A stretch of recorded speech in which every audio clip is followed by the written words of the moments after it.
দেশের বিভিন্ন জেলায় চলছে আমন ধান কাটা ও মাড়াই। আবহাওয়া অনুকূলে থাকায় এবার ফলন ভালো হলেও লোকসান গুনতে হচ্ছে অনেক এলাকার কৃষকদের। সরকার নির্ধারিত দামের চেয়ে কম দামে ধান কিনতে পাইকার, মিল মালিক ও আড়তদাররা। এতে আমনের ভরা মৌসুমে অস্থির চালের বাজার। এজন্য মিল মালিক ও আড়তদারদের দায়ী করছেন ক্রেতারা। বিস্তারিত ডেস্ক রিপোর্টে। আমনের মৌসুম প্রায় শেষ। ভোলায় 1,54,000 হেক্টর জমিতে আমনের আবাদ হয়েছে চলতি বছর।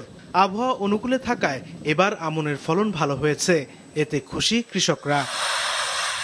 ব্রাহ্মণবাড়িয়াতেও এবার 60,000 হেক্টর জমিতে রোপা আমনের আবাদ হয়েছে, যেখান থেকে প্রায় 3 লাখ টন ধান উৎপাদনের আশা কৃষি বিভাগের। ফলন ভালো দিছে, ধান মারাইলে লাভের সংখ্যা আশা করতেছি। আমনের বাম্পার ফলন হয়েছে ঠাকুরগাঁওয়ে, তবে ন্যায্য মূল্য না পাওয়ার অভিযোগ কৃষকদের। সরকার এবছর প্রতি মণ ধান 1360 টাকা নির্ধারণ করে দিলেও পাইকার, আড়তদার ও মিল মালিকরা কৃষকদের কাছ থেকে এখন কিনছেন 1100 টাকা দরে। এতে লোকসান গুনতে হচ্ছে। এক বস্তা ধান বিক্রি করে এক বস্তা সার পাওয়া যায় না, তাহলে আমরা কোথায় গিয়ে দাঁড়াবো? কৃষকরা আমনের দাম নিয়ে একটু হতাশ, কিন্তু আমি বলবো যে এটা হতাশা না। কারণ হচ্ছে যে এখন যে আমনটা বিক্রি হচ্ছে এটা কাঁচা আম।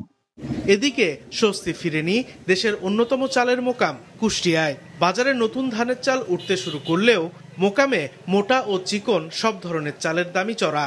এর জন্য মিল মালিকদের দায়ী করছেন খুচরা ব্যবসায়ী ও ক্রেতারা। চালের যে সিন্ডিকেট, এই সিন্ডিকেট কেউ ভাঙার মতো কোনো ক্ষমতা হয়নি। সে গত সরকারের আমলেও ভাঙার সুযোগ হয়নি। এ সরকার তো এখন দেখতেই পাচ্ছেন, বুঝতেই পারছেন। ভোক্তা অধিদপ্তর, আপনার কৃষি বিপণন এবং ফুড ডিপার্টমেন্ট থেকে আমাদের যে বাজার নির্ধারণ করে দেওয়া হয়েছে, আমাদের ক্রয় মূল্যের উপরে সেই লাভটা রেখে আমরা বিক্রি করি। তবে অভিযোগ অস্বীকার করে মিল মালিকরা বলছেন, নতুন ধান পুরোপুরি বাজারে আসলে চালের দাম কমে যাবে। এখানে সিন্ডিকেট করার কোনো উপায় নাই। আমরা মনে করি মিলাররাই যে আদলে ধান কিনবে সে আদলে চাল বিক্রি করতেছে। ভিন্ন চিত্র নওগাঁর আড়তদার পট্টিতে। আমন ধানের চাল বাজারে আসায় গত মৌসুমে উৎপাদিত স্বর্ণা 5 চালের দাম কেজিতে 3 টাকা কমেছে। পর্যাপ্ত চালের মজুদ রয়েছে বলে জানান নওগাঁর আড়তদাররা। সাদেকুর রহমান সিদ্দিকী, মাছরাঙা, নিউজ ডেস্ক।